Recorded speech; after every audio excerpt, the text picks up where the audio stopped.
Welcome to Nisha classes at UK. Reasoning की classes हम कर रहे हैं जनरल एप्टीट्यूड की, और ये प्रैक्टिस हम कर रहे हैं आपके आने वाले एग्ज़ाम के लिए। तो जो मैं आपको क्वेश्चन पेपर ही करवा रही हूँ, ये लोअर पीसीएस का जो एग्ज़ाम हुआ था उसके प्री का क्वेश्चन पेपर मैं आपके लिए लेके आई हूँ। 10 क्वेश्चन मैं आपको पिछली सेशन में करवा चुकी हूँ, और कुछ बचे हुए क्वेश्चन इस सेशन में करवाऊँगी, और कुछ क्वेश्चन जो मैंने इसमें लिए हैं वो अपर पीसीएस के क्वेश्चन हैं रीजनिंग के। तो पहला क्वेश्चन जैसे कि हम देख रहे हैं, 7:35 किसी घड़ी का दर्पण प्रतिबिंब क्या है। यानी दर्पण में घड़ी का प्रतिबिंब क्या बनेगा जब 7:35 हो रहे होंगे। तो घड़ी वाले जब भी कोई क्वेश्चन आएंगे आप क्या करेंगे, सबसे पहले घड़ी बना लेंगे। ठीक है, मैं आपको ये मैंने कहीं से सीखा नहीं है, कोई ट्रिक नहीं मैं आपको बता रही हूँ। मैंने आपको पिछले वीडियो में बताया था कि मैं कोई ट्रिक नहीं बताऊंगी, बेसिक हमारी जो समझ विकसित होगी उसी से हम क्या करेंगे, रीजनिंग के क्वेश्चन सॉल्व करेंगे। घड़ी बना ली, घड़ी में आपको पता है 12, 3, 6 और 9 को हम रिप्रेजेंट करते हैं। अब हम इसमें टाइम बताएंगे कि टाइम जब 7:35 होता है तो घड़ी की सुइयाँ किस तरह की होती हैं। तो जो छोटी वाली सुई होती है घंटे वाली, वो क्या होती है, आपके 7 के ऊपर होती है। और जो 35, ठीक है, जो 35 यानी 7 पे आपकी मिनट वाली सुई होगी, यानी बड़ी वाली सुई, तो वो आपके 7 पे होगी, छोटी वाली 7 के ऊपर होगी। दर्पण प्रतिबिंब बनाना है, बीच में हम मिरर रख लेते हैं जैसे, तो 6 तो बिल्कुल आपके सेंटर में ही दिखेगा। जहाँ पर आपका ये 5 आता है, ये 5 अब 7 की जगह शिफ्ट हो जाएगा। घड़ी में उल्टा दिखेगा तो हमें पता नहीं चलेगा वो नंबर क्या है, लेकिन 5 अब 7 की जगह शिफ्ट हो गया है 6 के राइट साइड में। और 6 के इधर साइड में आप देखेंगे तो जहाँ पर 7 था, जहाँ पर 5 था, वहाँ पे अब 7 आ गया है। ठीक है, जहाँ पे घड़ी में 5 है वहाँ पे 7 आ गया। अब जब हम देख रहे हैं कि जब 7:35 होता है तो जो घंटे की सुई है छोटी सी, वो 7 के ऊपर होती है। यानी अभी हम देखें तो ये 4 के नीचे आती है। ठीक है, ये अगर हम दर्पण में देखना चाहें तो ये हमें ऐसा लगेगा कि 4 के नीचे है, 5 के नीचे नहीं है, ये 4 के नीचे है। और जो हमारा 35 है, यानी जो 7 वाला जो सुई जब 35 होता है तो वो 5 पे हमें दिखेगा। तो हमें 4 के नीचे छोटी सुई दिखती है और 5 पे हमें बड़ी सुई दिखती है। तो आप इसको 5:25 मत समझिएगा। ठीक है, ये 5 है, लेकिन 5:25 कब होगा, जब ये 5 से थोड़ा सा आगे जाएगा या 5 पे रहेगा। लेकिन ये जैसे 7 के ऊपर है तो ये 5 के थोड़ा सा ऊपर होगा, तो ये 5:25 नहीं होगा। हम इसका सही आंसर करेंगे 4:25, क्योंकि 4 से नीचे जाएगा। क्योंकि अब 35 है तो 7 से काफ़ी ऊपर जा चुका होगा, यानी 4 से थोड़ा नीचे होगा, तो टाइम 4:25 आएगा। दूसरा क्वेश्चन, दिए गए विकल्पों में विषम युग्म को चुनिए। विषम माने हमने आपको कल बताया था जो और लग रहा है आपको, तो इसमें जो आपको और लग रहा है, तो जैसे हम पहला वाला तो अगर आपको समझ नहीं भी आता है, लोहार निहाई, निहाई उसका एक टूल है। अगर नहीं भी जानकारी है, सेकंड से स्टार्ट करिए। बढ़ई का टूल आरी है और नाई का टूल आपका कैंची है। तो 2 टूल हमने देख लिए, बढ़ई का आरी है, नाई का कैंची है, ये इन दोनों का यूज़ करते हैं। अब देखिए सुनार, तो सुनार का टूल गहना नहीं है, सुनार गहने को बनाता है। सुनार गहने को बनाता है, उसका टूल गहना नहीं है। तो लोहार का टूल निहाई है, बढ़ई का आरी है, नाई का कैंची है। सुनार का टूल गहना नहीं है, बल्कि सुनार क्या करता है, गहने को बनाता है। सुनार गहने का यूज़ नहीं करता, जैसे नाई कैंची का यूज़ करता है, बढ़ई आरी का यूज़ करता है, लोहार निहाई का यूज़ करता है, सुनार गहने का यूज़ नहीं करता, बल्कि गहना प्रोडक्ट है। तो इसमें जो डिफरेंस है वो क्या है, सुनार और गहने का रिलेशन। यह इसका सही आंसर हो जाएगा। ये इसमें क्या है, एक विषम युग्म यानी ऑड, यही है। लोहार का टूल निहाई, बढ़ई का आरी, नाई का कैंची, और सुनार का टूल गहना नहीं है, बल्कि सुनार का क्या है, प्रोडक्ट है, एक गहना है। तो इसका आंसर हो जाएगा आपका डी वाला। इसी तरह हम विषम युग्म को चुनते हैं। तीसरा क्वेश्चन आयु से संबंधित है। आय वाले क्वेश्चन एग्जाम में बहुत ज़्यादा पूछे जाते हैं। पहला क्वेश्चन हम जो क्वेश्चन देख रहे हैं, पिता एवं पुत्र की आयु का वर्तमान में अनुपात 7:1 है। अनुपात जानते होंगे, 7/1 भी हम इसको कर सकते हैं। ठीक है, तो हम जैसे इसको 7x करके चलते हैं। जब हम इस टाइप के क्वेश्चन करते हैं अनुपात वाले, तो इसका जब हम छोटी क्लासेस में हम इनको करते हैं अनुपात वाले क्वेश्चन, तो मैं आपको कोई ट्रिक नहीं बता रही हूँ, मैं पहले बता चुकी हूँ, मैं कोई आपको ट्रिक नहीं बताऊँगी। मैं बिल्कुल आपको बेसिक मेथड, जो हम बेसिक मेथड से क्वेश्चन करते हैं, मैं वो आपको करवाऊँगी। ठीक है। तो हम जैसे लिखेंगे अभी कि कोई अगर अनुपात दिया होता है 7x है, कहीं पे 5x है, जोड़ना होता है तो हम उसको जोड़ लेते हैं। अभी क्वेश्चन सॉल्व नहीं करवा रही हूँ, मैं आपको सिर्फ समझा रही हूँ, ठीक है। तो जैसे 7x हमने क्या मान लिया कि पिता एवं पुत्र की आयु का वर्तमान में अनुपात 7:1 है, तो पिता की आयु 7x हो जाती है और पुत्र की आयु हो जाती है 1x, ठीक है। अब ये क्या बोलते हैं, 1x को आप x भी लिख सकते हैं। 7 वर्ष बाद, यानी अगर आज 10 साल आपकी आय है तो 7 साल बाद आपकी आय के लिए क्या करते हैं, 7 को ऐड कर देते हैं, वो 17 हो जाता है। इसी तरह हम क्या करते हैं, 7 वर्ष बाद जब पिता और पुत्र की आय निकालते हैं तो दोनों की आय में 7 ऐड कर लेते हैं। और क्वेश्चन में क्या दिया गया है, उनका अनुपात, तो अनुपात यानी उनको क्या करना है, एक फ्रैक्शन के फॉर्म में लिखना है अपॉन करके। तो पिता की आयु हो जाती है आपकी 7x + 7 और पुत्र की आय हो जाएगी 1x + 7 लिख लीजिएगा। अगर आपको ज़्यादा जानकारी नहीं है तो x + 7 भी आप लिख सकते हैं। तो 7x + 7 पिता की आयु और पुत्र की आयु जो x + 7 है, इसका अनुपात बाद में कितना हो जाता है आपका 5/1 हो जाता है, ठीक है। ये जब हम क्वेश्चन सॉल्व करेंगे 1x + 7 भी आप लिख सकते हैं, कोई दिक्कत नहीं है। अगर आपकी मैथ्स अच्छी नहीं है, आपको समझ में थोड़ा दिक्कत होती है तो आप 1x + 7 भी लिख सकते हैं। तो इनका अनुपात हो जाता है आपका 5:1। ये अभी तक जो क्वेश्चन में दिया गया है वो हम आपको करा के दिखा रहे हैं। अब जो इस टाइप के क्वेश्चन होते हैं, अगर आपने अलजेब्रा सॉल्व नहीं करी है तो मैं आपको इसका मेथड बताती हूँ। आपको क्या करना है, आपको इसमें x की वैल्यू फाइंड करनी है। 2 फ्रैक्शन हमें दिए गए हैं। पहला तो 5/1 है, तो वह 1 तो कुछ होता नहीं है। आपको सीधे सीधे क्या करना है, इस जो डिनोमिनेटर है 1x + 7 को 5 से मल्टीप्लाई करना है। और अगर आपको बिल्कुल बेसिक मैं कराऊं, क्योंकि मैं ये मान के चल रही हूँ क्योंकि आपको रीजनिंग नहीं आती, आपकी मैथ्स थोड़ा सा वीक है और आप बेसिक से अच्छे से करना चाहते हैं, तो मैं आपको क्या बताऊं कि इसमें क्या होता है, हिंदी में जिसे बोला जाता है वज्र गुणन और इंग्लिश में इसे हम कहते हैं क्रॉस मल्टीप्लाई। हम क्या करेंगे, इनका क्रॉस मल्टीप्लाई कर देंगे। तो क्रॉस मल्टीप्लाई में क्या होता है, इज इक्वल टू के दोनों साइड अगर फ्रैक्शन होते हैं तो क्रॉस मल्टीप्लाई में क्या करते हैं, जैसे हमने यहाँ पे एरो से दिखाया, इस 1 का मल्टीप्लाई हम 7x + 7 से करेंगे और 1x + 7 की मल्टीप्लाई हम 5 से कर देंगे। तो इधर बनता है 7x + 7 और इधर बन जाता है आपका 5x। 5 की मल्टीप्लाई x + 7 से करते हैं तो 5x + 5 × 7 आपका 35 बन जाता है। अब आपको यह सॉल्व करना है। अलजेब्रा अगर आपको सॉल्व करनी आती तो अच्छी बात, नहीं तो मैं आपको बता दूं कि हम क्या करते हैं, जो x वाले k वाले जो सेम होते हैं उनको एक साइड रख लेते हैं। तो हम 7x - 5x कर लेते, क्योंकि इज इक्वल टू के दूसरी साइड जब कोई नंबर चलता है तो उसका साइन प्लस का माइनस हो जाता है, डिवीजन का मल्टीप्लाई, मल्टीप्लाई का डिवीजन हो जाता है। तो ये हमने यहाँ पे किया है 7x - 5x और इधर हमने कर दिया है 35 - 7। एक साइड हमने नंबरिंग रखी है, एक साइड हमने x वाले टर्म रखे हैं। हमारा यहाँ पे आ गया है 2x = 28 और x की वैल्यू हमारी आ गई है 14। x की वैल्यू 14 आ गई है। अब जब x की वैल्यू 14 आ गई है तो अब हम पिता और पुत्र की आयु पहले निकाल लेते हैं, योग हम बाद में करेंगे। तो x किसकी आई थी, 1x, पुत्र की आई थी 1x यानी 1 × 14 और पिता की आई थी 7x यानी 7 × 14, तो ये हो गया 98। तो पिता की आयु आपकी कितनी आ गई, 98 और पुत्र की आयु 1x यानी 14 आपकी आ चुकी है पुत्र की आयु, ठीक है। तो इस तरह हमने पिता और पुत्र की आयु निकाल ली है। तो 98 और 14 को आप ऐड करते हैं तो आपका आंसर कितना आता है, 112, यानी इन दोनों की आयु का योग 112 हो जाता है, ठीक है। आप क्वेश्चन को अच्छे से समझ गए होंगे, हमने बहुत डिटेल से ये क्वेश्चन करवाया है, क्योंकि अभी 15 दिन 10-12 दिन आपके पास बचे हैं, तो इतना समय नहीं कि आप प्रॉपर मैथ्स की क्लास कर सकें और एक एक क्वेश्चन, तो जितने क्वेश्चन आपके एग्ज़ाम में आए हुए हैं ना, आप इनकी प्रैक्टिस करेंगे। और इसी टाइप का एक क्वेश्चन, इसी क्वेश्चन जो मैं आपको करवा रही हूँ ना, इसी वीडियो में एक और क्वेश्चन बना है, उसमें आयु नहीं है, अनुपात है, बिल्कुल क्वेश्चन वही है, लेकिन सिर्फ उसमें संख्याएं बताई गई हैं। जैसे इसमें पिता और पुत्र क्या है, उसमें लिखा गया है 2 संख्याओं का अनुपात, उनको इतना जोड़ा जाए, फिर अनुपात बदल जाता है, संख्याएं हमने निकालनी है। तरीका हमने बिल्कुल यही अप्लाई किया है।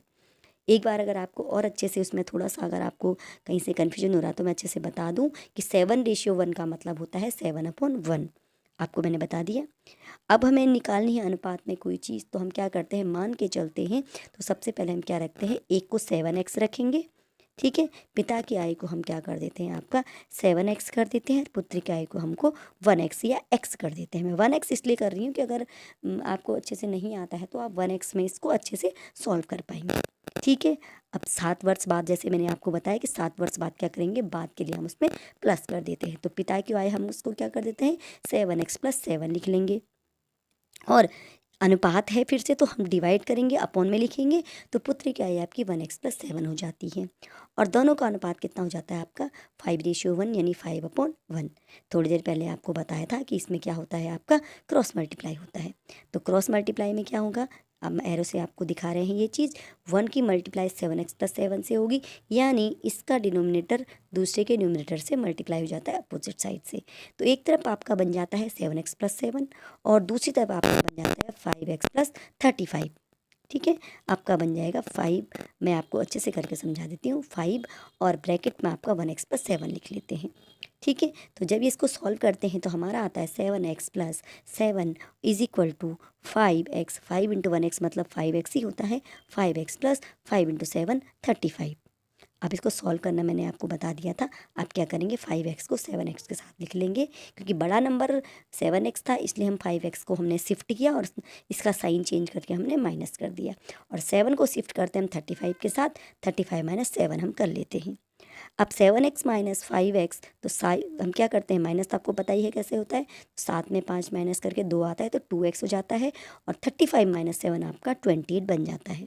और यहाँ से x की वैल्यू कैसे निकालेंगे, 28, क्योंकि 2 मल्टीप्लाई में है तो 2 अब डिवाइड में चला जाता है, तो 2 से 28 को डिवाइड करके x की वैल्यू आ जाती है आपकी 14।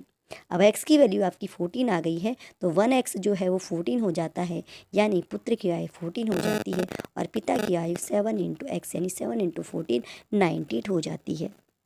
अब 98 और 14 सही है, तो इसके लिए क्या करो, इनका रेशियो कर दो दोनों का। 98 और 14 का आप रेशियो करते हो तो यह क्या आता है, 7:1 आता है। इसका मतलब हमने क्वेश्चन बिल्कुल सही किया है। मैथ्स की यही खूबी है, यही खूबसूरती है कि आप वहीं पर अपना आंसर चेक करके कंफर्म हो जाते हैं कि मेरा x मार्क्स कंफर्म हो गया है। डाउट में नहीं रहेंगे कि मैंने गलत किया था, सही किया था। अगर आप इस क्वेश्चन को, अच्छा ये क्वेश्चन, इस टाइप के क्वेश्चन, अनुपात के, उम्र के क्वेश्चन 100% एग्ज़ाम में आते हैं। आप इसकी प्रैक्टिस ज़रूर कीजिएगा, इस वीडियो को ज़रूर 2-3 बार देखिएगा। अब एक श्रेणी का क्वेश्चन देख लेते हैं। श्रेणी -1 0 3 8 का आगामी पद क्या होगा, ठीक है। अब इसमें हम जो आगामी पद देख लेते हैं, कैसे निकालेंगे आगामी पद। श्रेणी के क्वेश्चन तो आपको 100% श्योर है कि आपके इसमें एग्ज़ाम में आने ही आने हैं श्रेणी के क्वेश्चन, ठीक है। अब यहाँ पर श्रेणी बनाई गई है -1 0 3 और 8। कहीं पे मुझे इसमें अभी तक कोई सीक्वेंस नहीं दिख रहा है। -1 का 0 से क्या रिलेशन है, -1 × 0 हो सकता है, -1 + 1 0 हो सकता है। लेकिन जब -1 + 1 0 है तो 0 + 1 3 नहीं आएगा। तो ऐसा क्या सीक्वेंस बना, थोड़ा सा आप भी सोचिएगा। एकदम से मैं आपको करके नहीं दिखाऊंगी कोई क्वेश्चन। मैथ्स में जब तक आप सोचते नहीं हैं, आप कर नहीं पाते हैं। तो -1 और +1 0, सबसे पहले मैंने यही किया। फिर जो 0 मेरा आया है, जो सेकंड हमारा टर्म है 0, उस 0 में 3 ऐड करके 3 आता है, और कोई तरीका नहीं है कि उसमें आपका 3 आ जाए, ठीक है। बाई मिस्टेक मैं 5 लिख चुकी हूँ, तो ये वैसे कितना होना चाहिए था आपका 3। तो 0 + 3 आपका 3 आता है। तो अभी तो मेरे को सिंपल यही दिख रहा है कि -1 + 1 0 हुआ है, प्लस ही चल रहे हैं, और 0 + 3 आपका 3 आ जाता है। तो मैं 3 तक पहुंच चुकी हूं, यानी -1 के बाद हम 0 पर आ गए, 0 के बाद हम 3 पर आ गए। अब 3 के बाद मुझे 8 निकालना है, लेकिन मैं यहाँ पे मुझे 3 से 8 तक कैसे पहुँचूँगी, तो 3 + 5 8 आया है। तो एक चीज़ यहाँ पे थोड़ी सी समझ में आई। क्या चीज़ समझ में आई यहाँ पे, कि हमने क्या किया है, 2-2 नंबर के गैप में हम ऐड कर रहे हैं। 1 + 2 3, 3 + 2 5, यानी 2-2 नंबर के गैप में जब ऐड कर रहे हैं हम, तो हम आंसर तक पहुंच पा रहे हैं, ठीक है। तो क्या हम 8 में जो ये अभी तक हम 5 पे चले हैं, 8 में तो 5 + 2 7 होता है, ठीक है। 5 + 7, 5 + टू 7 होता है। हम 2 2 के गैप में चल रहे हैं ना, तो 8 + 7 आपका 15 में हम चलेंगे यहाँ पे। ठीक, तो 8 + 7 यहाँ पे आपका 15 आएगा। पहले हम 1 ऐड करते हैं, फिर 3, फिर 5 और हमने 7 ऐड किया है लास्ट में, तो हमारा आंसर यहाँ पे 15 आ चुका है। 8 + 7, ये 5 + 7 हमने जो बाई मिस्टेक किया था, तो हम जो रेड पेन का हमने आपका किया है 8 + 7 15 आया है। 2 2 करके गैप में हमने इसे ऐड किया है। ठीक है, ये हम यहाँ तक आपका ये कर चुके हैं। अब हम आगे आपका नेक्स्ट क्वेश्चन देख रहे हैं। क्वेश्चन की तरफ हम बढ़ते हैं। तो नेक्स्ट क्वेश्चन में हम क्या देख रहे हैं, किसी कूट भाषा में 1 2 3 का अर्थ हॉट फिल्टर्ड कॉफ़ी है, 3 6 5 का अर्थ वेरी हॉट डे है और 5 8 9 का अर्थ डे एंड नाइट है। कौन सा अंक वेरी को दर्शाता है? ठीक है, 8 + 7 15 पिछले क्वेश्चन का ही प्रिंट हो रहा है, आप इसको बिल्कुल चिंता मत कीजिएगा। तो 1 2 3 का अर्थ हॉट फिल्टर्ड कॉफ़ी है, तो हमने देखा कि हॉट दोनों में कॉमन आ रहा है। ठीक है, यानी और नंबर मैंने देखा कि नंबर 3 कॉमन है। इसका क्या अर्थ निकला है कि 3 का मतलब हॉट है। 3 क्या है, जो वो हॉट को डिनोट करता है। ठीक है, 3 हॉट कर रहा है आपका, 3 डिनोट कर रहा है आपका हॉट को। अब हम लास्ट वाले की तरफ चलते हैं, जो है 5 8 9। अब इस 5 8 9 में डे एंड नाइट है, तो 5 को हम देख रहे हैं 3 6 5 में भी है, 5 8 9 में भी है, और डे जो डे एंड नाइट में भी है, वेरी हॉट डे में भी है, यानी 5 दोनों में कॉमन है। मतलब जो 5 नंबर है वो डे को डिनोट करता है, तो 3 ने हॉट को डिनोट कर दिया और 5 ने डे को डिनोट कर दिया। जो 3 6 5 नंबर है उसमें 3 और 5 तो आपके इंगेज हो चुके हैं। 3 हॉट को डिनोट कर रहा है और 5 डे को डिनोट कर रहा है। हॉट भी आपका आ गया, डे भी आ गया, क्या बचा है वेरी और 6। तो ऑटोमेटिकली जो वेरी है वो 6 से डिनोट हो रहा है। ठीक है, ये इस क्वेश्चन को करने का बिल्कुल एक सटीक तरीका, कोई ट्रिक नहीं लगती है ऐसे क्वेश्चन में, आपको थोड़ा प्रैक्टिस करनी होती है और इस टाइप के क्वेश्चन आपके बहुत अच्छे से सॉल्व हो जाते हैं। ठीक है, तो बिल्कुल आपने देखा ना, कॉमन देखना है सबसे पहले कि हॉट कॉमन था, तो हॉट हमने 3 ले लिया, डे कॉमन था, डे हमने 5 बना दिया, तो जो 6 बच रहा है और वेरी बच रहा है, तो यानी जो वेरी है वो 6 से डिनोट होता है। एक दो बार इन क्वेश्चन को आप रिपीट कीजिएगा, आप इन क्वेश्चन को अच्छे से सॉल्व कर पाने में एग्ज़ाम में अच्छे खासे आप सक्षम हो सकते हैं और अच्छे मार्क्स अपने कंफर्म कर सकते हैं। ये क्वेश्चन हमारा कंप्लीट है। कूट भाषा वाले क्वेश्चन कुछ मैंने आपको कल करवाए थे, कुछ कूट भाषा वाले क्वेश्चन मैं आपको आज करा रही हूँ। ठीक है, तो कूट भाषा के जो क्वेश्चन है इनका इसी तरह से, एक जो मैंने आपको अल्फ़ाबेट वाला कल कराया था कि अल्फ़ाबेट लिखने होते हैं, फिर अल्फ़ाबेट का ऑर्डर चलता है आगे पीछे, कुछ फॉरवर्ड चलते हैं, कुछ बैकवर्ड चलते हैं। 2 क्वेश्चन मैंने कूट भाषा के आपको कल कराए थे और एक क्वेश्चन मैंने कूट भाषा का आपको आज करवा दिया है। आप इन क्वेश्चन की बहुत अच्छे से प्रैक्टिस कर लीजिएगा। अब ये अनुपात में जिस क्वेश्चन की बात कर रही थी, पिता एवं पुत्र की आयु के साथ, वो क्वेश्चन ये है। देखिए बिल्कुल सेम क्वेश्चन है, 2 संख्याओं का अनुपात है, पिता एवं पुत्र की आयु का अनुपात दिया हुआ था, प्रत्येक में 16 जोड़ा जाता है, यानी वहाँ पे क्या था 7 वर्ष बाद, तो 7 हमने जोड़ा था, अनुपात बदल किया था, यहाँ पे अनुपात बदल किया है, संख्याएँ क्या हैं, बिल्कुल सेम क्वेश्चन है और बिल्कुल हम मेथड भी बिल्कुल सेम अप्लाई करने वाले हैं। अगर आपने वो क्वेश्चन अच्छे से समझा होगा तो आप इस क्वेश्चन को मुझसे पहले सॉल्व कर लेंगे। तो क्या करना है, 2x एक संख्या मानी है, 5x एक संख्या मानी है। ठीक है, तुरंत हमने सबसे पहले ये काम कर दिया है, एक संख्या 2x है और दूसरी हमारी 5x है। अब क्या है, प्रत्येक में 16 जोड़ा जाता है, यानी 2x में हमने 16 जोड़ा और 5x में भी हमने 16 जोड़ा। अब इनका अनुपात निकाला, अनुपात मतलब हमने इनको डिवाइड करके लिखना है, फ्रैक्शन में लिखना है। 2x + 16 और 5x + 16 जोड़ दिया दोनों को, और दोनों को हमने 16 जोड़ के हमने उनको रेशियो बना लिया, और रेशियो क्या बन गया, 1/2 बन गया है। फिर क्रॉस मल्टीप्लाई मैंने आपको समझा चुकी हूँ, तो 2 का मल्टीप्लाई 2x + 16 से करती हूँ तो ये आता है 4x + 32, और 5x + 16 की मल्टीप्लाई में 1 से करती हूँ तो मेरा बनता है 5x + 16। अब जैसे सॉल्व करना है आपको अलजेब्रा, तो जिधर बड़ा नंबर है 5x का तो उधर हम 4x को शिफ्ट कर देते हैं माइनस करके, और 32 की तरफ हम शिफ्ट कर देते हैं 16 को। तो यह बन जाता है 32 माइनस 16, क्योंकि 16 अभी प्लस में चल रहा है, इज इक्वल टू के दूसरी साइड वो माइनस बन जाता है। तो 32 माइनस 16, और ये आपका हो गया है 5x माइनस 4x। तो 5x माइनस 4x आपका x बन जाता है, और 32 माइनस 16 आपका 16 बन जाता है। तो हमारी जो x की वैल्यू है वो 16 आई है। अब इसका फ़ायदा क्या है x की वैल्यू निकालने का? जब हमने x की वैल्यू 16 निकाली है तभी हम 2x और 5x निकाल पाएंगे। मैं आपको पहले भी प्रूफ करवा चुकी कि क्वेश्चन सही कैसे हम पता करते हैं। तो 2x निकाला, पहली संख्या हम निकालेंगे 16 इंटू 2, यानी ये 16 दूनी 32 हमारी पहली संख्या आ जाती है। अब दूसरी संख्या की हम बात करते हैं, तो ये 5x है, यानी 16 इंटू 5। तो 16 इंटू 5 आपका कितना होता है 80, यानी 16 पंजे 80। एक संख्या 32, एक 80। अभी टिक मत लगाइएगा, अभी कंफर्म करना है कि ये आंसर सही है। अनुपात क्या दिया था क्वेश्चन में? 2:5। तो आप 32/80 करके देख लीजिएगा, तो आपका 32/80, यानी दोनों को 16 से डिवाइड कीजिएगा, 16 दूना 32 और 16 पंजे 80।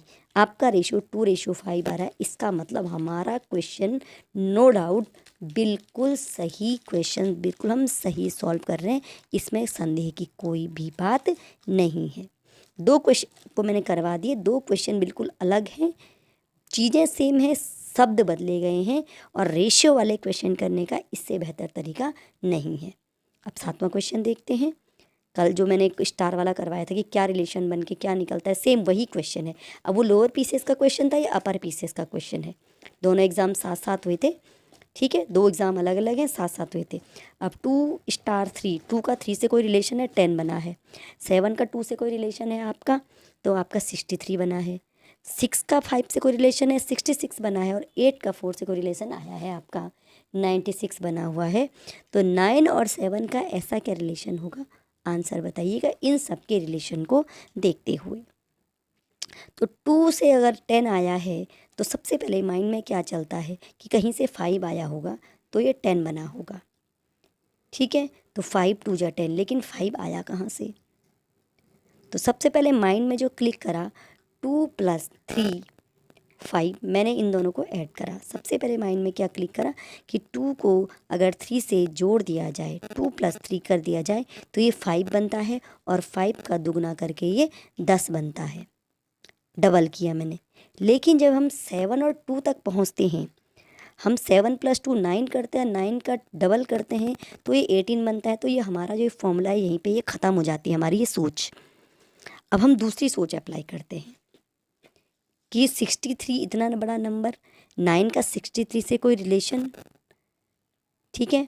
तो 9 का 63 से रिलेशन हमने जब सोचा तो 9 7 जा 63 आया, और 7 यहाँ पे अवेलेबल है। फिर हमने क्या किया, 3 और 2 दोनों नंबरों को जोड़ा 5, और पहले वाले नंबर से उसकी मल्टीप्लाई कर दी, 5 दूनी 10, 10 यहाँ पे आ गया। दूसरे वाले में हमने देखा कि हम 7 और 2 को ऐड करते हैं, ठीक है। 7 और 2 को ऐड करके हमारा आंसर कितना आता है? 9 आता है, ठीक है।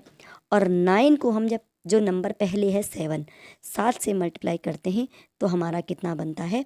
63 बनता है, यानी 2 हमारे पार्ट सही। तीसरे में हमने ये अप्लाई करने की कोशिश की, तो हमने 6 में पहले 5 को जोड़ना है, ठीक है, 11 आता है। और जो पहले नंबर है, पहला कौन सा है? 6, तो 11 को 6 से मल्टीप्लाई किया, आंसर हमारा 66 आ गया। तो हम फिर से वहीं पे पहुंच गए, 3 में हमारा अप्लाई हो गया। तो इसका मतलब आगे भी यही अप्लाई हो रहा है, चेक करना ज़रूरी है। तो 8 + 4 अब हम करते हैं, 8 में 4 में 8, ये 8 में 4 जोड़ो, एक ही बात है, 12 आता है। और जो पहला नंबर है कौन है? 8। तो 12 की 8 से, 12 की 8 से मल्टीप्लाई करी तो हमारा आंसर कितना आता है आपका? 96 आ जाता है। यानी यहाँ तक हम कंफर्म हो चुके हैं। अब हमने क्या करना है, 9 और 7 का जो रिलेशन है उसमें इसे अप्लाई करना है। तो हम क्या करेंगे, पहले 9 और 7 को ऐड कर लेते हैं। तो 7 + 9, 9 + 7, बात एक ही है, आपका 16 आता है। जो पहला नंबर है कौन है? 9, तो हमने 9 से उसकी मल्टीप्लाई करी है, तो इसका आंसर कितना आता है आपका? 144। 16 नंबर 69 जार आपका 144 आता है। जो फर्स्ट नंबर है उससे मल्टीप्लाई कर रहे हैं ना, तो 16 और 9 को मल्टीप्लाई करके हमारा आंसर कितना आता है 144। तो बी वाला ऑप्शन जो 144 है वो हमारा बिल्कुल सही आंसर हो जाता है। सेम क्वेश्चन आप देख रहे होंगे कि दोनों एग्ज़ाम में लगभग, तो ये मान के चलिए कि रीजनिंग के टाइप यही होते हैं। हम कोशिश करेंगे कि जितने भी मैं रीजनिंग की क्लासेस करवाऊंगी प्रीवियस ईयर क्वेश्चन पेपर ही मैं आपको करवाने की कोशिश करूँगी, ताकि आपको पता लग जाए कि एग्ज़ाम में किस प्रकार के क्वेश्चन आपको पूछे जाते हैं। ठीक है, आप देख रहे होंगे श्रेणी है, उसमें भी आपको आइडिया लगाना है, थोड़ा प्रैक्टिस करेंगे। थोड़ा श्रेणी है इस तरह के, और रेशियो वाले क्वेश्चन हैं, कल भी मैंने आपको करवाए थे और आज भी मैं आपको करवा रही हूँ। ठीक है, तो 7 क्वेश्चन मैं आपको करवा चुकी हूँ। अब 8वें क्वेश्चन की तरफ हम बढ़ते हैं। 10 क्वेश्चन मैंने आज भी लिए हैं, 10 क्वेश्चन मैंने आपको कल भी करवाए थे। मैं थोड़ा वीडियो को आपको थोड़ा स्लो मोशन में करवा रही हूँ। 10 क्वेश्चन एक दिन। मैं ये चाहती हूँ कि आप चीज़ों को अच्छी तरह से सीखें। ठीक है, 8वां क्वेश्चन है, श्रेणी का है। दी गई श्रेणी में क्यू के स्थान पर कौन सी संख्या आएगी। बिल्कुल श्रेणी का ही क्वेश्चन है। 6, 8, 17, 19, 28, 30 और क्यू। तो हमने क्यू का आंसर यहाँ पे फाइंड करना है। ध्यान से अगर आप श्रेणी को देखते हैं तो 6 के बाद 8 और 8 के बाद बहुत बड़ा नंबर 17, 17 के बाद तुरंत मतलब 2 के गैप में 19 और 19 के बाद काफ़ी गैप का 28, 28 के बाद एक थोड़ा सा गैप आता है 30 और 30 के बाद अब देखेंगे बड़ा गैप। ऑल्टरनेट आप देख रहे होंगे, छोटा गैप और बड़ा गैप चल रहा है। तो सबसे पहले हमने देखा कि 6 के बाद 8 कहाँ जाता है, 6 + 2 8 आता है। अब 8 के बाद 17 आने में कितना लग रहा है, 8 + 9 17 आ रहा है। यानी पहले 2 का गैप है, फिर 9 का गैप है। आगे वाले भी आप देख रहे होंगे, 17 में +2 19 आता है। यानी 2 का गैप करके तो 19 पे हम पहुंच गए हैं। फिर अभी तो हमने पहले 2 फिर 9 ऐड किया है। अगर हम सही कर रहे हैं तो आगे भी हम यही सीरीज चलाएंगे। यानी पहले 2 फिर 9, 17 में 2 ऐड कर दिया 19 आया। तो क्या 19 में 9 ऐड करके 28 आता है? बिल्कुल आता है। यानी हम सही कर रहे हैं। पहले नंबर में 2 ऐड हो रहा है, उसके बाद 9 ऐड हो रहा है। 28 पे हम पहुंच चुके हैं। 28 में 2 ऐड करते हैं, 30 आता है। अब हम 30 में क्या करेंगे, 9 ऐड करेंगे तो 39 हमारा आंसर बन जाता है। गौर से देखिएगा क्वेश्चन को और समझने की कोशिश कीजिएगा बहुत बारीकी से।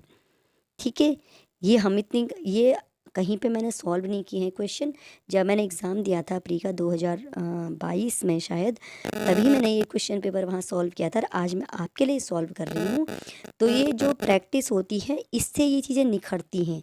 आपका प्रैक्टिस से ही मैथ्स का रीजनिंग का पार्ट निखरता है।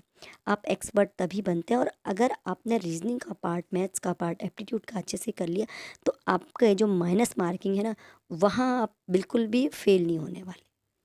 मैथ्स में आप 101% आप मैथ्स का पार्ट अगर अच्छा करते हैं तो आपके नंबर की श्योरिटी बन जाती है।